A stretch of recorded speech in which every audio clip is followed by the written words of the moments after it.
சாந்தி. வெள்ளையான் முரளி 16/2/1988 பாபா பேசின சிவராத்திரி முரளி. பாபா இதுல ஒரு உணர்வு பூர்வமான ஒரு அப்பா மாதிரி கதைக்கிறார். இந்த முரளியின தலைப்பு எப்போதும் உற்சாகமாக இருந்து உற்சவத்தை கொண்டாடுங்கள் என்று சொல்றார். உற்சாகமா இருந்து சிவஜெயந்தி உற்சவத்தை கொண்டாடுங்கள். இன்று விஸ்வேஸ்வரன் தந்தை உலகத்தின் மிக உயர்ந்த படைப்பு, உயர்ந்த ஆதிரத்தினங்கள், மிக அன்பான நெருக்கமான குழந்தைகளை சந்திக்கிறார். இன்னைக்கு பாபா தன்னை விஸ்வேஸ்வரன் என்று பேர் சொல்றார். உலகத்தின் மிக உயர்ந்த படைப்புகள், உயர்ந்த ஆதிரத்தினங்கள், மிக அன்பான நெருக்கமான குழந்தைகளை தான் சந்திக்கிறேன். உலக ஆன்மாக்கள் அனைவரும் விஸ்வேஸ்வரனின் குழந்தைகளாக இருந்தாலும் உலகத்துக்கே ஈஸ்வரனாக இருக்கிற ஈஸ்வரன் என்றா இறைவன் இருக்கிறவர் என்ற குழந்தைகளா உலகத்தில் இருக்கிற ஆத்மாக்களுமே சொல்லப்பட்டாலும் பிராமண ஆத்மாக்கள் விசேஷமானவர்கள். காரணம் அவர்கள் ஆதி படைப்பு. ஆதி என்றது வேற, அனாதி என்றது வேற. எங்களை ஆதி சொரூபம் என்று சொன்னா இந்த கல்பத்தின் ஆரம்பத்துல நாங்க இருந்த நிலை. அனாதி சொரூபம் என்று சொன்னா என்றென்றும் நாங்கள் இருக்கிற நிலை. இப்ப கல்பத்தின் ஆரம்பத்துல நாங்க தேவியர்களா இருப்போம். என்றென்றும் நாங்கள் இருக்கிற எங்கட வடிவம் புள்ளி வடிவமான ஆத்மா என்றது. இப்ப ஆதி படைப்பு முதல் படைப்பு நாங்க தானே. தந்தையுடன் கூடவே பிராமண ஆத்மாக்களும் இந்த பிராமண வாழ்க்கையிலே அவதரித்து தந்தையின் சேவையில் ஒத்துழைக்கும் கரங்கள் ஆகியிருக்கிறார்கள். இப்ப பாபா சங்கம யுகத்தை ஆரம்பிக்கல நாங்களும் ஒரு புதுப்பிறவி எடுக்கிறோம். இவ்வளவு நாளும் இருந்த ஒரு ஆளா நான் இல்லாமல் நான் ஒரு புதுப்பிறவி எடுக்கிறேன். அந்த புதுப்பிறவி எடுத்து தந்தையோடு சேர்ந்து சேவையில ஒத்துழைப்பு கரங்கள் ஆகி இருக்கிறோம். அப்ப இது எங்கட பிறந்த நாளும் குழந்தைகள் மிகவும் துணிவோடு சேவையிலே முன்னேறி கொண்டிருப்பதை பார்க்கும் போது பாப்தாதா மகிழ்ச்சி அடைகிறார். எல்லோருக்கும் பாப்தாதா, ஜெகதாம்பா மற்றும் உங்களுக்கு துணையாக இருக்கிற எல்லா அட்வான்ஸ் பார்ட்டிக்கு போயிருக்கிற விசேஷமான மூத்த ஆத்மாக்களும் இணைந்து உங்கள் அலௌகீக பிராமண பிறப்புக்கு அன்போடு வாழ்த்து சொல்லின. எப்படி? பொன்னிற மலர்களின் மலையை பொழிந்து வாழ்த்துக்கள் தெரிவிக்கிறார்கள். தங்க மலர்களை பொழிஞ்சு எங்களுக்கு எங்கட பிறந்த நாள் வாழ்த்துக்கள், ஜனம்தின் என்று சொல்லுவினோம். பிறந்த நாள் வாழ்த்துக்களை யாரெல்லாம் சொல்லினோம்? பாப்தாதா, ஜெகதாம்பா, மம்மா மற்றும் எங்களுக்கு இப்பவும் இந்த யக்யாவில உறுதுணையா நிற்கிற அட்வான்ஸ் பார்ட்டி மூத்த ஆத்மாக்கள் எல்லாரும். பாபாவும் இதயத்தால் வாழ்த்துகிறார். இன்று பக்த ஆத்மாக்கள் தந்தையை விசேஷமாக புள்ளி ரூபத்தில் நினைக்கிறார்கள். இந்த சிவராத்திரி அன்றைக்கு என்னத்தை வச்சு பூசை செய்வினம் பக்தர்கள்? லிங்கத்தை வச்சு லிங்கேஸ்வரனுக்கு லிங்க அர்ச்சனை இப்படி எல்லாம் செய்வினம். அந்த லிங்கம் வச்சு பூசை செய்யறது புள்ளி ரூபத்தில் இருக்கிற சிவனை அவை நினைக்கினான், புள்ளி வடிவத்துல நினைக்கினான். சிவராத்திரி என்பது பாபாவின் பௌதீக உலக நிலையின் ஞாபக நிகழ்வு அல்ல. நடராஜர் வடிவத்துல சரீர ரீதியா அவரை பார்க்கிறது, சங்கரன் வடிவத்துல அவரை சிவபெருமான் என்று பார்க்கிறது, அந்த வடிவங்கள்ல இல்லாமல் அவரை அவற்ற லிங்க வடிவத்துல நிராகார ஜோதி புள்ளி வடிவான தந்தையை இன்றைக்கு பக்தர்களும் பூஜை செய்கிறார்கள். இப்ப பாபா இந்த சிவராத்திரி தினத்துல அன்றைக்கு பிள்ளைகளையும் பிராமண ஆத்மாக்களையும் விசேஷமான உணர்வோட விசேஷமான மனசோட பாக்குற பக்த ஆத்மாக்களையும் பாக்குற. நீங்கள் எல்லோரும் தந்தையை புள்ளி ரூபத்தில் நினைவில் வைத்திருக்கிறீர்கள். பிராமண குழந்தைகள், நீங்களும் புள்ளி, தந்தையும் புள்ளி. ஆகவே இன்று விசேஷமாக பக்த ஆத்மாக்களின் உள்ளத்திலும் புள்ளி ரூபமே இருக்கிறது. புள்ளி எவ்வளவு சூட்சுமமானதோ அவ்வளவுக்கு சக்தி வாய்ந்தது. ஆகையால் புள்ளியான தந்தை பிந்து வடிவமான தந்தை சக்திகளினதும் குணங்களின் ஞானத்தின் சக்திகளினதும் குணங்களினதும் ஞானத்தினதும் கடல் என்று கூறப்படுகிறது. பிந்து ஒரு சிந்து என்று சொல்லப்படுது. சிந்து என்றா கடல். ஹிந்தியில சிந்து என்றா கடல். அப்ப பிந்து ரூபமான புள்ளி வடிவமான அந்த சிவன் சக்திகள், குணங்கள், ஞானம் எல்லாத்திலையும் சிந்துவாக இருக்கிறார், கடலா இருக்கிறார். இன்று அமிர்த வேளையிலிருந்து பிறந்த தின உற்சாகத்தை பாப்தாதா குழந்தைகளில் பார்த்தார். விடியலிருந்து சிவஜெயந்தி சிவஜெயந்தி என்று பிள்ளைகள் உற்சாகமா நிக்கினார். எல்லோருமே அன்பு சொரூபமாகி சேவைக்கான தந்தையின் கொடியை ஏற்று வைத்தீர்கள். அப்ப சிவஜெயந்திக்கு பாபா அடுத்த நாள் காலையில தான் எல்லா நிலையங்கள்லயும் கொடியேற்றி கேக் வெட்டி அப்படி செய்யறது. அப்படி செய்யாட்டி அந்த மாசத்துக்குள்ள ஏதாவது ஒரு நாள் செய்யறது. அப்ப சிவஜெயந்தி அன்னைக்கு பிள்ளைகள் எல்லாரும் எழும்பி நேரவேறப்பட்டு விடிய காலமா அமிர்த வேளையிலிருந்தே ஆயத்தப்படுத்தி கொடியெல்லாம் ஏத்தினோம் பாபாக்கு. தந்தையும் கொடியேத்துறாரா? நாங்க பாபான சிவஜெயந்தி என்று சொல்லி கொடியேத்துறோம். எல்லாரும் சிவஜெயந்தி சிவஜெயந்தி கொண்டாட்டம் என்று சொல்லி சென்டருக்கெல்லாம் பாபாக்கு கொடியேத்துறோம். பாபா சொல்ற தானும் கொடியேத்துறாரா? என்ன கொடியேத்துறார்? தந்தையும் கொடியேற்றி இருக்கிறார். என்ன கொடியேற்றி இருக்கிறார்? பாபா தனது உள்ளத்தில் கொடியேற்றினார். அவர் தான் ஒரு தனி செட்டப் கொண்டு வச்சுக்கிறார் இல்லையோ தனக்குண்டு. எல்லா குழந்தைகளின் விசேஷ இயல்புகளின் அன்பின் கொடியை அவர் ஏற்றி இருக்கிறார். அது எத்தனை கொடிகளாக இருக்கும்? இத்தனை கொடிகளும் யாராவது ஏற்றி இருப்பாங்க? அப்போ எல்லா குழந்தைகளோட சிறப்பியல்புக்கும் ஒவ்வொரு குழந்தைக்கும் ஒவ்வொரு கொடி ஏத்தினாரா தன் இதயத்துல. அப்ப இப்ப பாபாண்ட இதயத்துல எத்தனை கொடி பறந்தோன்னு இருக்கு? அவ்வளவு பிள்ளைகளுக்கும் ஒரு கொடி அவையவைந்த சிறப்பியல்புகளுக்கு. இப்ப யாராவது நீங்க இத்தனை கொடி ஏத்தினீங்களா ஒரு இடத்துல ஒரு நேரத்துல என்று கேட்கிற. இது எவ்வளவு அழகான காட்சியாக இருந்திருக்கு. ஒவ்வொரு குழந்தையின் விசேஷ தன்மையும் பாபாவின் இதயத்தில் கொடியாக ஏற்றப்பட்டு உள்ளது. பாபா தன்னுடைய உள்ளத்துல குழந்தைகளுடைய விசேஷ தன்மையின் அன்பின் கொடியை ஏற்றினார். ஒவ்வொரு குழந்தையுடைய விசேஷ தன்மையினுடைய கொடியும் பாப்தாதாவின் உள்ளத்தில் பறந்து கொண்டு இருக்கிறது. பாபா தந்த பிள்ளைகளுக்கு தான் ஒவ்வொரு கொடி ஏற்றி வச்சிருக்கிறாரா? எங்கட கொடியும் பாபான மனசுல பறந்து கொண்டு இருக்குதா? நினைச்சு பாருங்க. இந்த கொடி பாபா இதயத்துல இப்ப பறந்து கொண்டு இருக்குது. அந்த கொடி என்னத்துக்காக ஏத்தப்பட்ட கொடியா இருக்கு? ஒருத்தட்ட சிறப்பியல்பு. அப்ப என்ன நினைச்சு பாபா என்ன குணத்துக்காக வேண்டி அந்த கொடியை ஏத்தி இருப்பார்? என்னுடைய என்ன குணத்துக்காக பாபா அந்த கொடியை ஏத்தி இருப்பார் நான் நினைச்சு பார்க்கணும். கோபிய நினைச்சு பாபா என்ன கொடியை ஏத்தி இருப்பார்? என்னதுடைய சிறப்பியல்பு தான் நினைச்சு ஏத்தி நான் சொல்றாரு. நம்ம நான் அப்படி யோசிக்கணும். என்ன நினைச்சு பாபா நிதியத்துல இப்ப என்ன கொடி பறந்து கொண்டிருக்கு நான் யோசிக்கணும். பாபா இங்க சொல்ல சொல்ல எனக்கு மனசுல காட்சிகள் ஓடணும். இந்த கொடியை ஏற்றுற சமயத்துல என்ன நடக்கிறது?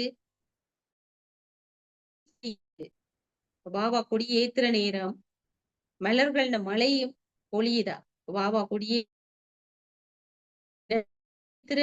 அப்படி எத்தனையோ கொடிகள் ஏத்துப்படுது. மலர்கள் சொரிகிறது மழையா அப்படின்னு நான் நினைக்கணும். அப்படித்தான் பாபா பாக்குறாரா?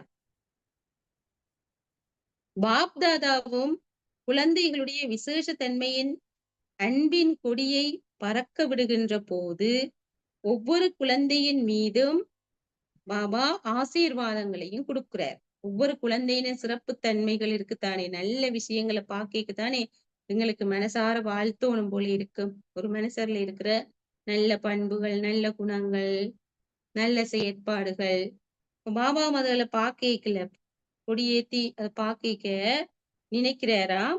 ஒவ்வொரு குழந்தையின் மீதும் அழிவற்றவர் ஆகுக, அமரத்துவமானவர் ஆகுக, ஆடாத அசையாத உறுதியானவர் ஆகுக என்ற ஆசீர்வாதங்களின் மழை பொழிகிறது. பாபா எங்க நல்ல குணங்களை நினைக்கிறார், பிறகு ஒவ்வொருத்திட்ட நல்ல குணங்களையும் பார்த்து வாழ்த்துறார். இந்த ஆசீர்வாதங்கள் தான் பாப்தாதாவின் அழிவற்ற அலௌகீக மலர்கள். பாபா சொன்னார் தன்னை கொடியேத்திக்க மலர்கள் பொழியுதுன்னு சொல்லி, அவருடைய மலர்கள் அவருடைய ஆசீர்வாதங்கள்.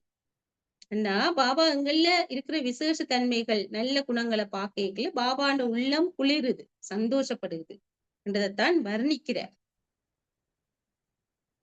பாப்தாதாவுக்கு இந்த அவதார தினத்தின், அதாவது சிவஜெயந்தி தினத்தின் மகிழ்ச்சி குழந்தைகளை விட அதிகமாக இருக்கிறதா. நாங்க சிவஜெயந்தின்னு சந்தோஷப்படுறதை விட பாபா அதிகமா சந்தோஷப்படுறார். மிகவும் மகிழ்ச்சியாக இருக்கிறது. ஏனென்றால் இந்த அவதார தினத்தை ஒவ்வொரு வருஷமும் ஞாபகார்த்தமாகவும் கொண்டாடுகிறார்கள். பக்தியில வேற அது ஒரு பெரிய விழாவா சிறப்பா அனுஷ்டிக்கப்படுகிறது.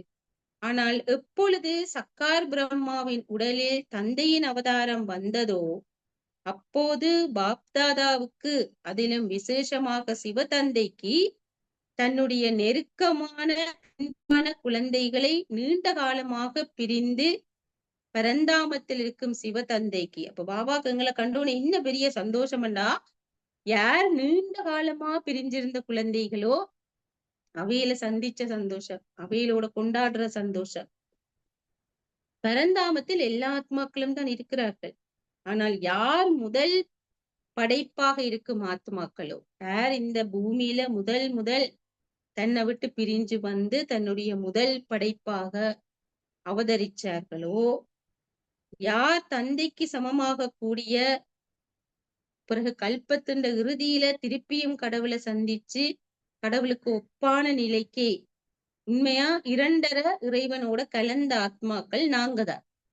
அதாவது தந்தைக்கு இறுதி நேரத்துல கல்பத்தின் கடைசியில சமனாகி வீடு திரும்புற ஆத்மாக்கள் நாங்கதான்.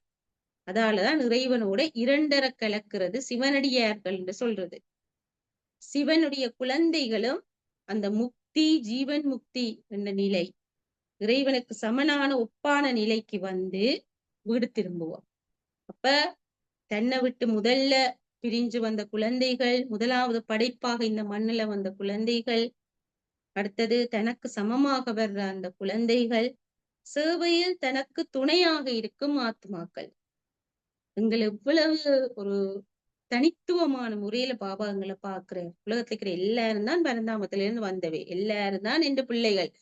இன்றைக்கு தன்னுடைய பேராகவே விஸ்வேஸ்வரன் என்று சொல்றார். ஆனாலும் நீங்க ஸ்பெஷல் தான் சொல்றேன் எங்களை பார்த்து. இதை விட வேற யாராவது எங்களை ஸ்பெஷலா ட்ரீட் பண்ணணும் நம்ம நினைச்சோம்டா எங்களுக்கு விமோசனமே இல்லைன்னு நாங்க நினைச்சு கொள்ளோம். கடவுள்ட பார்வையில, கடவுள்ட இதயத்துல, கடவுள்ட கணிப்பீட்டுல இவ்வளோ ஸ்பெஷலா அவருங்களை வச்சிருக்க, இந்த உலகத்துல யாரும் எங்களை ஸ்பெஷலா பார்க்கணும், நடத்தணும், கணக்கெடுக்கணும்னு நாங்க நினைக்கிற மாதிரி இருந்தா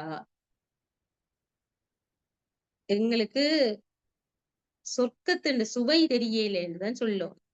நரகத்துல உவண்ட சுவைச்சு பழகி நரகத்துல பெயர், புகழ், ஆசைகள் ரெண்டு பின்னால போய் அதை அனுபவிச்சு பழகி இறைவன் எங்களுக்கு சூட்சமமா தாரத அனுபவிக்க இல்லாம இருக்கு, அனுபவிக்க தெரியல. அந்த இன்பம் தான் சொல்றது அதீந்திரிய சுக இன்பம். இந்திரியங்களுக்கு அப்பாற்பட்டது. காதால் ஒரு நல்லதை கேட்டோ, கண்ணால நல்லதை பார்த்தோ, பௌதிகமா நடக்கிறோன்றதை வச்சு நல்லதை ஃபீல் பண்ணியோ இல்லாமல் அவருடைய அந்த மதுர வாக்கியங்களை கேட்டு, அந்த அன்பான மொழிய கேட்டு இந்த மனசு குதூகலிக்குதா இருந்தா, உலகாங்கிடம் அடையுதா இருந்தா, அதைத்தான் அதீந்திரிய சுக இன்பம் என்று சொல்றது, பேரின்பம் என்று சொல்றது. சிற்றின்பம் இல்ல. சிற்றின்பம் என்றது இந்த உலகத்துல தார மரியாதை, உலகத்துல என்ன ஸ்பெஷலா பாக்குறது, நடத்துறது, இதுகளால வாரது சிற்றின்பம். இது இப்ப நான் கடவுளால ஸ்பெஷலா அடையாளப்படுத்தப்படுறது இல்லையா? அப்ப சிவதந்தைக்கு பரந்தாமத்தில் எல்லா ஆத்மாக்களும் இருந்தாலும் நாங்க என்னென்ன விதத்துல தனக்கு விசேஷமான ஆட்கள் என்றது சொல்ற. நீண்ட காலமா பிரிந்திருக்கும் சிரேஷ்ட ஆத்மாக்கள் மீண்டும் வந்து சந்திக்கிறார்கள் என்ற இந்த விஷயத்தின் மகிழ்ச்சி விசேஷமாக சிவதந்தைக்கு இருக்கிறது. ஒருவேளை யாராவது மிகவும் அன்பானவரை பிரிந்து பிறகு சந்திக்கிறார்கள் என்றால் மகிழ்ச்சியிலும் விசேஷமான மகிழ்ச்சி ஏற்படுகிறது அல்லவா? நீண்ட காலமா பிரிஞ்சிருந்து திருப்பி சந்திக்கல ஒரு பெரிய சந்தோஷம் ஒன்று வருதுதானே. அவதார தினம் என்றால் தன்னுடைய ஆதி படைப்பை மீண்டும் சந்திக்கும் தினம் என்று அர்த்தம். நமக்கு தந்தை கிடைத்து விட்டார் என்று நீங்கள் யோசிப்பீர்கள், மற்றும் எனக்கு குழந்தைகள் கிடைத்து விட்டார்கள் என்று தந்தை கூறுகிறார். நாங்க என்ன நினைக்கிறோம்? எங்களுக்கு பாபா கிடைச்சிட்டாரு. பாபா என்ன நினைக்கிறார்? எனக்கு திருப்பி என்ற நம்பிக்கைக்குரிய குழந்தைகள், எனக்கு நெருக்கமான குழந்தைகள், என்னில மிகவும் அன்பான குழந்தைகள் கிடைச்சிச்சு பாபா சந்தோஷப்படுறார். எனவே தந்தைக்கு தன்னுடைய ஆதி படைப்பின் மீது பெருமை இருக்கிறது. எங்களை விட்டு பெருமைப்படுறார் பாபா. சந்தோஷப்படுறது மட்டும் இல்ல, பாசம் அன்பை மட்டும் ஃபீல் பண்ணல, பெருமைப்படுறார்.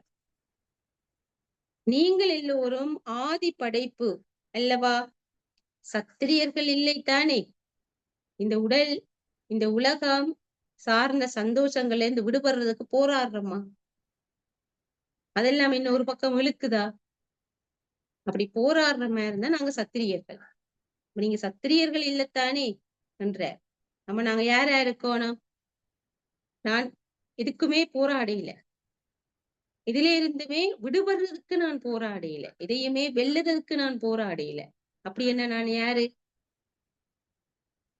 சூரிய வம்சத்தின் ஆதி படைப்பு. நான் தேவதேவியர்கள், நான் சத்திரியர் இல்ல.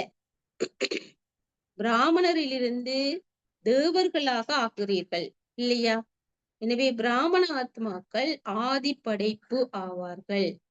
எல்லோருமே அனாதி படைப்பு ஆவார்கள். முழு விஸ்வத்தின் ஆத்மாக்களும் படைப்புத்தான். ஆனால் நீங்கள் அனாதி மற்றும் ஆதி போதை இருக்கிறது அல்லவா? உலக குழந்தைகள் என்ற பட்டியலையும் என்ற பெயர் இருக்குது, ஆதி குழந்தைகள் என்ற பட்டியலையும் என்ற பெயர் இருக்குது. அப்ப நான் ஸ்பெஷலிஸ்ட்லயும் என்ற பெயர் இருக்கு, ஸ்பெஷல் தானே, டபுள் ஸ்பெஷல் தானே. நான் அந்த சந்தோஷம் இருக்கா உங்களுக்கு? இன்னைக்கு முழுக்க நான் அந்த சந்தோஷத்துல இருக்கிறேனா நான் யோசிச்சு பார்ப்பேன். நாள் ஒரு நாள் நான் அப்படி இருந்தாலுமே, ஒரு கிழமைக்கு அப்படி இருக்க பயிற்சி செய்தாலுமே போலவே அதுக்கு இந்த உலகத்துல எனக்கு ஏற்படுற எந்த ஒரு நிகழ்வும் சம்பவமும் ஒரு விஷயமாவே தெரியாது. சந்தோஷமும் தராது, சந்தோஷமாவும் இருக்காது, அது ஒரு கஷ்டமாவும் இருக்காது. ஏன்னா ஆல்ரெடி எனக்கு தெரியும் நான் இவ்வளவு ஸ்பெஷல்னு எனக்கு தெரியும். இன்றைய தினம் பாப்தாதா விசேஷமாக ஒரு ஸ்லோகனை தருகிறார். இன்றைய தினத்தை உற்சவத்துக்கான தினம் என்று கூறப்படுகிறது. சிவராத்திரி அல்லது சிவ ஜெயந்தி தினத்தை கொண்டாடுகிறார்கள்.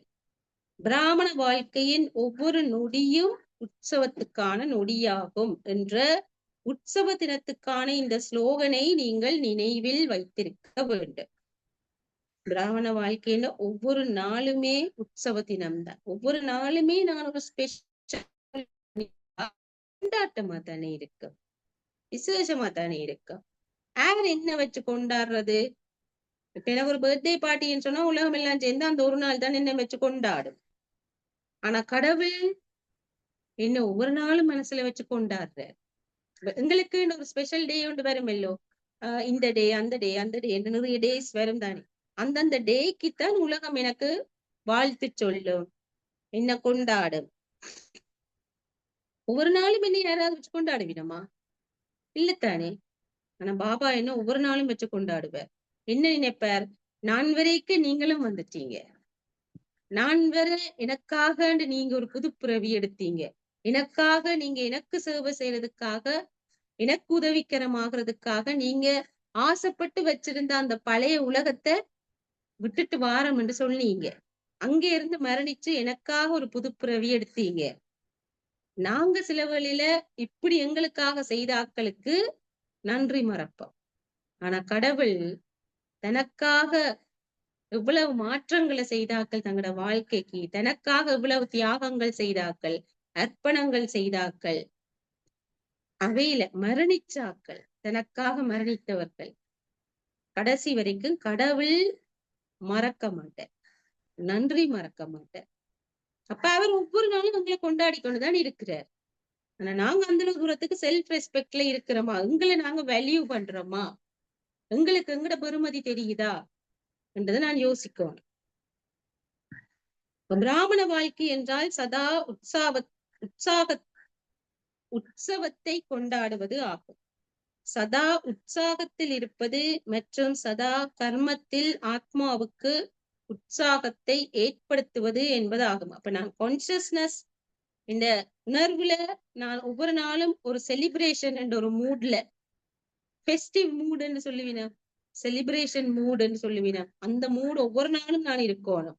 சிவஜெயந்தி என்றாத்தான், தீபாவளி என்றாத்தான், ஹோலி என்றாத்தான், தைப்பொங்கல் என்றாத்தான் இல்ல. ஒவ்வொரு நாளும் நான் இருக்க வேணும். ஒவ்வொரு நாளும் எனக்கு ஃபெஸ்டிவல் தான். அந்த உற்சாகம் கர்மாவுல தெரியணும், கண்டா செயல்கள்ல தெரியணும்.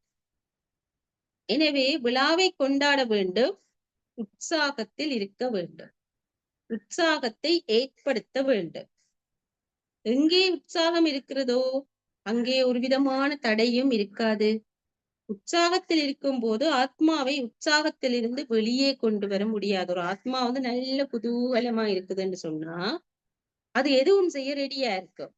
ஏதாவது கஷ்டம், ஏதாவது ஒரு தடை, ஏதாவது ஒரு விஷயத்துல தோல்வி என்று வந்தாலும் அது பரவாயில்ல, சமாளிக்கலாம், எல்லாம் செய்யலாம். மனசு குதூகலமா இருந்தா, உற்சாகமா இருந்தா உங்களுக்கு எதுவுமே ஒரு பிரச்சனையா தெரியாது. எல்லாமே செய்யலாம் மாதிரி இருக்கும், எல்லாம் சமாளிக்கலாம், எல்லாத்துக்கும் வழி பிறக்கும். ஏன்னா மனசு நல்ல சந்தோஷமா தானே இருக்கு.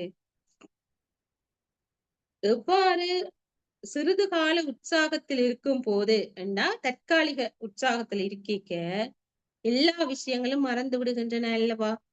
தலகால் தெரியாத சந்தோஷம் என்று சொல்லுவினா, தலகால் தெரியாம நிக்கிறார் என்று சொல்லுவினா, அதான் உற்சாகம். அப்படி சில சில சம்பவங்களால் எங்களுக்கு அந்த உற்சாகம் சந்தோஷம் வரைக்க எங்களுக்கு ஒன்றுமே தெரியல தானே. ஒரு அந்த நேரத்துல உடம்புல வருத்தம் இருந்திருந்தா வருத்தத்தை மறந்துடுவோம், அல்லது ஏதோ ஒரு பிரச்சனைன்னு யோசிச்சு கொண்டு அந்த பிரச்சனையை மறந்துடுவோம், இப்படித்தானே. அந்த நேரத்தில் சந்தோஷத்தை தவிர வேறு எதுவுமே நினைவிருக்காது. எனவே பிராமண வாழ்க்கையின் ஒவ்வொரு நொடியும் உற்சவம், விழா, கொண்டாட்டம். அதாவது ஒவ்வொரு நொடியும் உற்சாகத்தில் இருப்பதற்கான நொடியாகும். எனவே வேறு ஏதாவது விஷயங்கள் வருமா, இவ்வளவு சந்தோஷமா இருந்தா எனக்கு ஏதாவது பிரச்சனையா இருக்குமா, எந்த ஒரு எல்லைக்குட்பட்ட உற்சவத்திற்குள் சென்றீர்கள் என்றாலும் அங்கே என்ன நடக்கும், ஏதாவது ஒரு செலிப்ரேஷன் ஃபங்க்ஷனுக்கு போனா வளமையா அங்க என்ன நடக்கும், சாதாரணமா ஆடல் பாடல் விளையாட்டை பார்த்தல் உணவுகள் இப்படித்தானே இருக்கு. எனவே பிராமண வாழ்க்கையின் உற்சவத்திலே நாள் முழுவதும் என்ன செய்கிறீர்கள்? ஒவ்வொரு நாளுமே எங்களுக்கு உற்சவம் தானே இந்த பிராமண பிறப்புல. அப்ப நாள் முழுக்க நீங்க என்ன செய்றீங்க? எங்களுக்கு எது விளையாட்டு? நாள் முழுக்க பிராமணர்களுக்கு விளையாட்டு எது?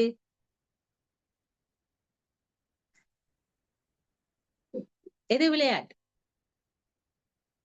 பிராமண வாழ்க்கையில விளையாட்டுன்னு சொல்றது என்னத்தை கேட்கிறார் பாரு. தெற்கையில சொல்ற இதெல்லாம் விளையாட்டுன்ற என்ன விளையாட்டு? இப்ப நாங்க எல்லாரும் யோகிகள் தானே. யோகிகள் எப்படி இருக்கணும், எந்த நேரம் இப்படி இருக்கணும். ஆனா நாங்க ராஜ யோகிகள், தாமரை மலர் போல இல்லறத்துல யோகிகள். அதே நேரம் சேவையில இப்ப சென்டருக்கு வாராக்கள் எல்லாரும் துறவிகள் ஒவ்வொரு மூலையில போய் தியானமா செய்து கொண்டிருப்போம் இல்லத்தானே. பிராமணர்கள் எல்லாரும் ஒன்று கூடி என்ன செய்யறோம் நாங்க, தியானம் செய்யறது, சமைச்சு சாப்பிடுறது, இதுதானா பிராமண வாழ்க்கை? வேற என்ன செய்யறோம் நாங்க எல்லாரும் சேர்ந்து? சென்டர்ஸ்ல பிராமணர்கள் ஒன்று கூடி என்ன நடக்கும்? ஒன்று கூடல்கள்ன்னு சொல்லிக்கல அங்க ஞானம் படிப்பம் சேர்ந்து யோகம் செய்வோம், ஒன்று கூடி சமைப்போம், பாபாக்கு படைப்போம், சாப்பிடுவோம். படிப்பம்ன்றதுக்குள்ளதான் ஞான உரையாடல்கள், ஒர்க் ஷாப், கிளாஸ் எல்லாம் அதுக்குள்ள வந்துரும். யோகம் செய்வோம், பட்டி அப்படி இப்படின்னு யோகம் செய்வோம். வேற என்ன செய்யறாங்க பிராமணர்கள் ஒன்று சேர்ந்து? சேவைதானே செய்யறாங்க. எங்க பிசினஸ் செய்ய போறாங்க? சேவைதான் செய்வா. அந்த சேவைக்குள்ளதான் தாரணையும் உள்ளடங்கி இருக்குது. தனியே இருந்து செய்யறதுதான் ஞானமும் யோகமும். அது எங்கட சுயத்தோடு சம்பந்தப்பட்டதானே படிப்பும் தியானமும். வெளியில எல்லாரும் ஒன்று கூடி போய் செய்யக்குள்ளதான் சேவை. அதுக்குள்ளதான் இனி எங்கட தாரணையும் இருக்குது. அப்ப அந்த சேவைய பாபா சொல்றார் ஒரு விளையாட்டா செய்யுங்கன்றார். அப்ப விளையாட்டை சீரியஸ் ஆக்க கூடாதோ? விளையாட்டு சீரியஸ் ஆக்கினா விளையாட்டுன்றது அர்த்தமே இல்லாம போயிடும். விளையாட்டுன்றதே ஒரு மைண்ட் ரிலாக்ஸேஷனுக்கு, ஒரு என்டர்டெயின்மெண்ட், ஒரு ஹாப்பியா எனர்ஜெட்டிக்கா ஃபீல் பண்றதுதான் எண்ட் ஆஃப் த கேம். அந்த எய்மே அதுதான். விளையாட போறது என்னத்துக்கு? கொஞ்சம் மைண்ட் ரிஃப்ரெஷ்ட் ஆகட்டும். அதுக்குதானே விளையாட போறோம் நாங்க. கொஞ்ச நேரம் போய் விளையாடிட்டு வாங்க வெளியில என்று சொல்றதெல்லாம் என்னத்துக்கு? மைண்ட் ரிஃப்ரெஷ் ஆகணும், பாடி ரிஃப்ரெஷ்ட் ஆகும், ஒரு எனர்ஜெட்டிக்கா ஃபீல் பண்ணுவோம். அப்ப சேவை அதுக்குத்தான். அப்போ ஒவ்வொரு காலம் சேவைக்கு போயிட்டு வந்து அப்படி ஃபீல் பண்றோமா, அல்லது ஏதோ பாக்ஸிங் மேட்சுக்கு போயிட்டு வந்த மாதிரி களைச்சு விழுந்து வந்து சேர்றோமா? நிறைய அடி குத்து வாங்கின மாதிரி. அப்படி இருக்க கூடாது. இப்ப சேவை செய்கிறீர்கள் என்றால் விளையாட்டு என்று புரிந்து கொள்ளுங்கள் என்று பாபா சொல்ற. இப்ப விளையாட போனா விளையாடு இப்ப ஸ்கூல்ல பிள்ளைகள் ஒரே படிச்சு கொண்டிருக்குங்கள். இன்டர்வலுக்கு பெல் அடிச்சா என்ன நடக்கும்? எல்லாம் பாஞ்சு அடிச்சு வெளியில போவினா. விளையாட்டுனாலே ஒரு உற்சாகம் தான், ஒரு சந்தோஷம் தான். அந்த நேரம் எல்லாத்தையும் மறந்து போய் இருப்பின, உலகத்தையே மறந்து போய் என்ஜாய் பண்ணுவின. அப்ப சேவை என்றது உங்களுக்கு சுமையாக தெரிகிறதா? என்றா சேவை செய்ய விருப்பம் இல்லைன்னு இல்ல, சேவை செய்ய போயிட்டு அதுக்குள்ள நடக்கிறது ஒவ்வொரு ஆத்மாக்களோடையும் வெளியாக்களோட அது இதுலதான் கொஞ்சம் நொந்து நூலாகி தாங்குபட்டு இப்படி ஆகிடுறேன் நாங்க. காரணம் என்னன்னு சொன்னா, நான் அது ஒரு ஃபன்னா எடுக்கையில, விளையாட்டா எடுக்கையில, ரொம்ப சீரியஸ் ஆகி அதுல இன்டர்வலுக்குள்ள பிள்ளைகள் சீரியஸா விளையாடி கொண்டு இருந்தா இப்படி இருக்கும். கிளாஸ்ல படிக்கக்குள்ள தான் நம்ம சீரியஸா இருப்பினா. வெளியில போனா விளையாட்டு தானே, ரிலாக்ஸ் ஆயிடணுமல்லோ. செல்ஃப்ல தான் நான் சீரியஸா இருக்கணும். மற்றவையோடு சேர்ந்து நான் செய்யக்கல மைண்ட் ரிலாக்ஸா தான் வச்சிருக்கணும். அந்த நேரம் நான் சீரியஸ் ஆகவே கூடாது. இப்ப விளையாட்டு சேவை என்றது விளையாட்டு அல்லவா, அல்லது சுமையாக தெரிகிறதா என்று கேட்கிறார் பாபா. தற்கால உலகத்தில் அஞ்ஞானி ஆத்மாவும் கொஞ்சம் புத்தியின் வேலை செய்தார்கள் என்றால் களைத்து போய் விட்டேன் என்று சொல்லுவார்கள். கொஞ்சம் மூளையை கூட பாவிச்சு செய்ய வேண்டிய வேலைகளுக்கு வெளியில இருக்கிற உலக ஆத்மாக்களும் என்ன சொல்லுவினா, கருநேரம் மூளையை பாவிச்சு எதுவும் வேலையை செய்தா நான் களைச்சு போனேன், கொஞ்ச நேரம் எல்லாத்தையும் நிப்பாட்டிட்டு ரிலாக்ஸா இருப்போம். அப்ப படிப்புன்னா அப்படித்தான். இப்ப சேவை இன்றைக்கு மூளையை பாவிக்க கூடாதுன்றது இல்ல, சீரியஸ் ஆகக்கூடாது. அதுக்குள்ள அந்த சரி ஓகே அதுக்கு என்ன இப்ப சரி இது இல்லையா, சரி அதை பார்ப்போமா, அது இல்லையா அப்ப இதை பார்ப்போமா, சரி அதெல்லாம் ஒண்ணும் சரி வரலையா, சரி ஓகே விடுவோம் அப்ப மிச்ச வேலையை பார்ப்போம். இப்படி போகணும். இல்ல இல்ல அப்படித்தானே சொன்னது, பிறகு என்ன இப்படி மாத்தியாச்சு, பிறகு என்ன அது என்ன இது என்னன்னு கணக்க மூளையை அதுக்குள்ள நாங்க ஸ்ட்ரெயின் பண்ணினோம்டா, கஷ்டப்படுத்திட்டோம்டா, அது பிறகு சேவை சுமையா போயிடும். புத்தியில் வேலையின் அதிக சுமை இருக்கிறது என்று கூறுவார்கள். நிறைய மூளையை பாவிச்சு செய்ய வேண்டிய வேலை என்றால் நீங்கள் சேவை செய்துவிட்டு வருகிறீர்கள் என்றால் என்ன சொல்லுவீர்கள்? சேவையின் பலாபலனை சாப்பிட்டு விட்டு வந்திருக்கிறோம். சேவையின் பலன் என்ன? சேவை செய்துட்டு வரைக்கும் என்ன ஃபீல் இருக்க வேணும்? நான் சரியான நிலையில இருந்து சரியான உணர்வுல இருந்து சேவையை செய்திருந்தா, சேவை முடிஞ்சு நான் வரைக்குள்ள எனக்கு என்ன ஒரு ஃபீல் இருக்கணும், என்ன திருப்தி இருக்கணும், மகிழ்ச்சி இருக்கணும், வேற ஒரு புதிய உற்சாகம் உண்டு வந்திருக்கோணும், எனர்ஜெட்டிக்கா ஃபீல் பண்ணோணும், ஒரு பூஸ்ட் ஒன்று வந்த மாதிரி இருக்கோணும். சேவை முடிஞ்சு வரைக்க போகைக்க இல்ல, முடிஞ்சு வரைக்க அவ்வளவுக்கு ஒரு திருப்தி, சந்தோஷம். பாபா சொல்லுவார், பிராமணர்களுக்கு சேவைதான் ஓய்வு என்று சொல்லுவார். அப்போ ஓய்வெடுத்தலும் பேக்கல ஒரு ஆளுக்கு எப்படி இருக்கணுமோ அப்படி ஒரு புத்துணர்ச்சி, சந்தோஷம், மன திருப்தி, ஒரு சக்தி, எனர்ஜி ஃபீல் ஆகும் சேவை முடிஞ்சு வரைக்க. அதை விட்டுட்டு சேவைக்கு போயிட்டு வரைக்கல மனசெல்லாம் பாரமாகி உள்ள எனர்ஜி எல்லாம் இழந்து என்ன ஏதோ ஹாஸ்பிட்டலால வார மாதிரி இருக்கக்கூடாது, இப்பதான் டிஸ்சார்ஜ் பண்ணி வார மாதிரி இருக்கக்கூடாது வருத்தக்காரன். அப்ப சேவைக்கு போயிட்டு வரைக்கும் சேவையின் பலனை சாப்பிட்டு விட்டு வந்திருக்கிறோம். ஏனென்றால் எவ்வளவு பெரியதிலும் பெரிய சேவைக்கு கருவிகள் ஆக்குகிறீர்களோ அவ்வளவுக்கு சேவையினூடாக மிகச்சிறந்த மற்றும் பெரியதாக அந்த பலனை நான் அனுபவிக்க வேண்டும். எனவே பழம் உண்பதால் அதிக சக்தி வருகிறது அல்லவா? ஃப்ரெஷ்ஷான ஃப்ரூட்ஸ், பழங்கள் சாப்பிட்டா நல்ல ஒரு ஃப்ரெஷ் எனர்ஜி ஒன்று வந்த மாதிரி இருக்கு. சந்தோஷத்தின் சக்தி அதிகரிக்கிறது. ஆகையால் எவ்வளவுதான் சரீரத்துக்கு கடுமையான வேலையாக இருக்கலாம், இப்ப நான் செய்துட்டு வந்தது சரீரத்தால செய்த கடுமையான வேலையா இருக்கலாம், இந்த கர்மயோகா ஏதோ செய்திருக்கிறனா இருக்கலாம், அல்லது திட்டம் தீட்டுவதற்கான புத்தியின் வேலையாக இருக்கலாம். ஆனால் உங்களுக்கு களைப்பு ஏற்படாது. சேவையா செய்தா களைப்பு ஏற்படாது. இரவா பகலா என்று கூடி தெரியாது. மூளைய பாவிச்சு செய்யற சேவையா இருந்திருக்கலாம், அல்லது இரவிரவா இருந்து ஏதாவது கம்ப்யூட்டர்ல செய்திருக்கலாம், அல்லது குரூப் டிஸ்கஸ் பண்ணி பிளான் பண்ணி ஏதோ ஒண்ணு கிரியேட் பண்ணினதா இருக்கலாம், அல்லது பௌதிகமா உடலால செய்து போட்டு வந்ததா இருக்கலாம். இருந்து முறிஞ்சு செய்து வந்ததா இருக்கலாம். வரைக்குல அந்த மனசுல அந்த அசதி இருக்கக்கூடாது, களைப்பு இருக்கக்கூடாது. ஒருவேளை உங்களிடம் கடிகாரம் இல்லை என்றால் எத்தனை மணியானதுன்றே தெரியாமல் இருக்கும். இரவு பகல் என்றும் பார்க்காம நேரம் போனதே தெரியல என்ற மாதிரி இருக்கணும். ஆனால் உற்சவம் கொண்டாடி கொண்டிருக்கிறீர்கள். சேவை செய்துட்டு வரைக்கும் ஏதோ பெரிய செலிப்ரேஷனுக்கு போயிட்டு வந்த மாதிரி இருக்கணும், ஏதோ பெரிய ஃபங்க்ஷனுக்கு பார்ட்டிக்கு போயிட்டு வந்த மாதிரி இருக்கணும். அவ்வளவு நல்ல நல்ல மெமரிஸ், நல்ல நல்ல எக்ஸ்பீரியன்ஸ் நினைச்சு பார்க்கவே ஆசையா இருக்கு. அப்படி இருக்கும். ஆகையால் சேவை உற்சாகத்தை தருகிறது, உற்சாகத்தை அனுபவிக்க செய்கிறது. இத மட்டவே எங்களுக்கு தரமாட்டினோம். சேவையில நாங்களா அனுபவிக்கணும்.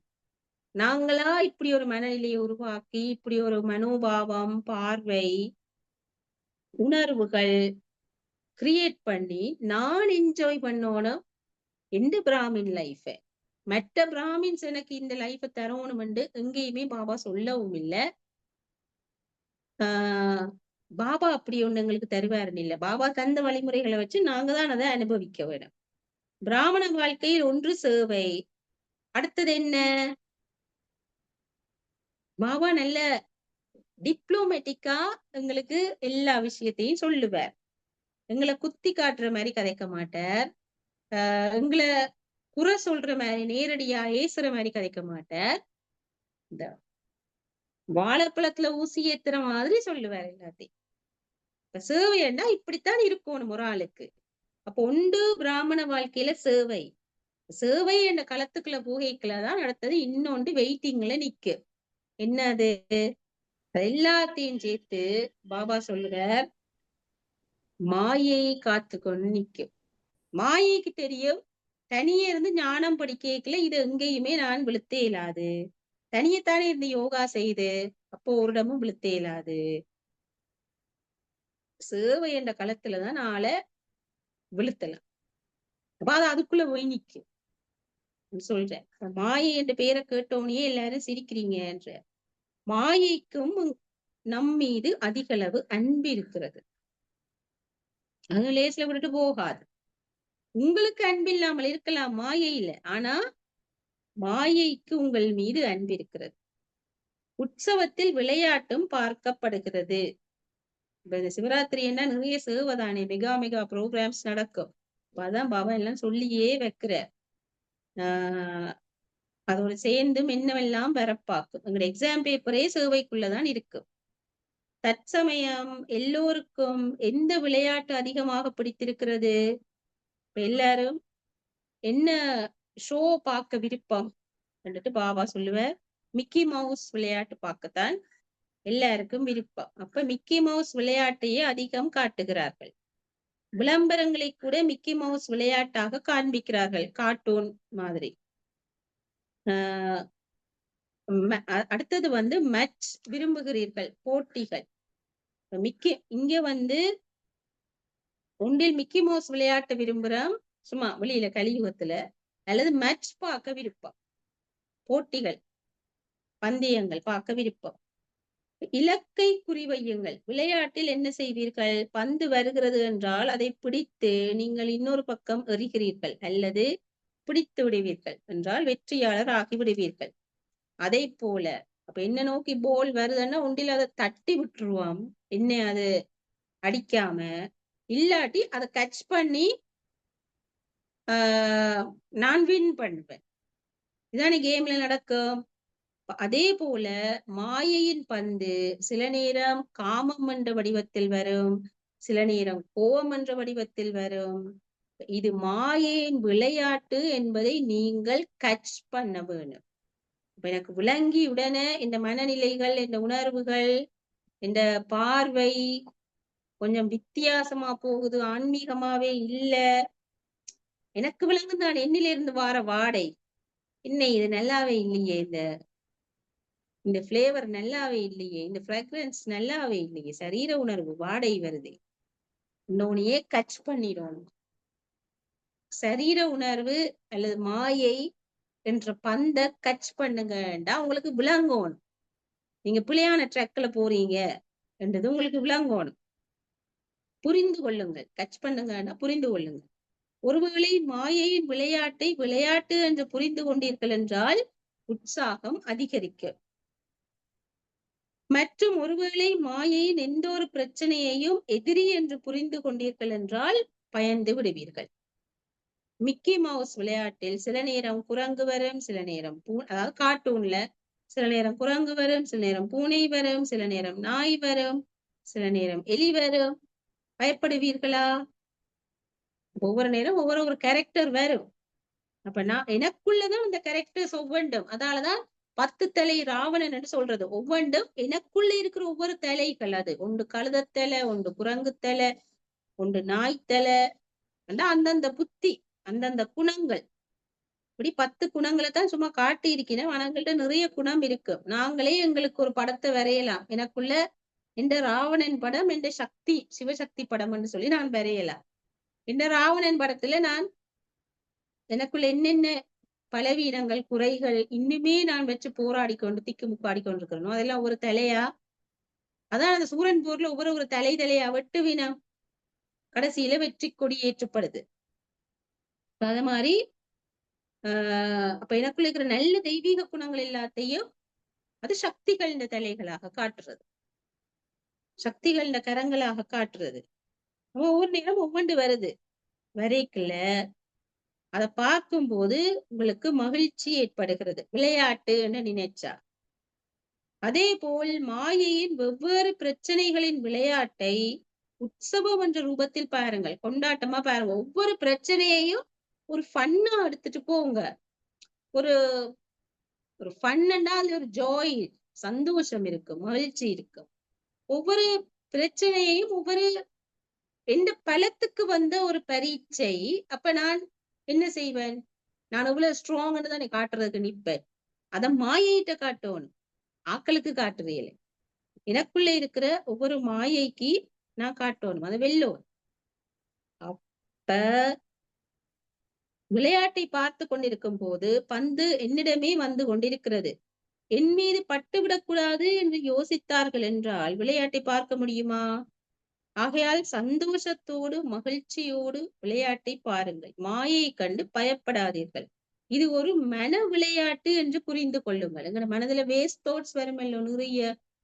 இவளேன் இப்படி செய்யணும், இவளேன் கதைக்கினம் இப்படி, இவளேன் இப்படி நடந்து கொள்ளினம், ஏன் ஏன் ஏன் ஏன் என்று வருமில்ல கேள்விகள். மற்றவைகளை பார்த்து அல்லது எனக்கு துரதிர்ஷ்டம் ஏதாவது நடக்குதுண்டா நான் எல்லாம் போறதுக்கு எல்லாம் ரெடி பண்ணி நிக்கிறேன், வெஹிக்கிள் பஞ்சரா போச்சு அல்லது ஏதோ சம்திங் நடந்துச்சுது.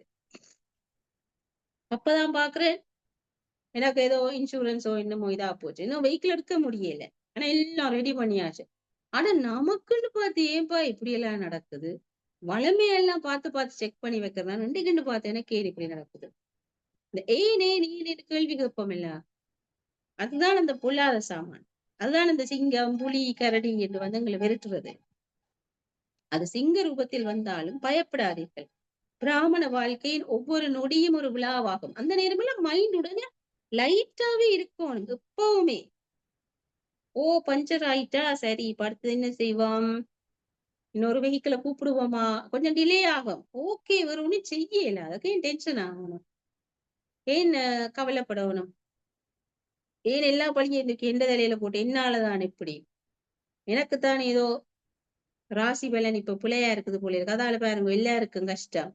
அப்பவும் நான் பார்த்தேன், நான் அந்த சாத்திரியார் சொன்னவர், உங்களால குடும்பத்துக்கே நஷ்டம் வரும், அதுதான் இதுவோ இப்ப சென்ட்ரல் இந்த ராசியால பிரச்சனையும் எல்லாம் இருக்கு.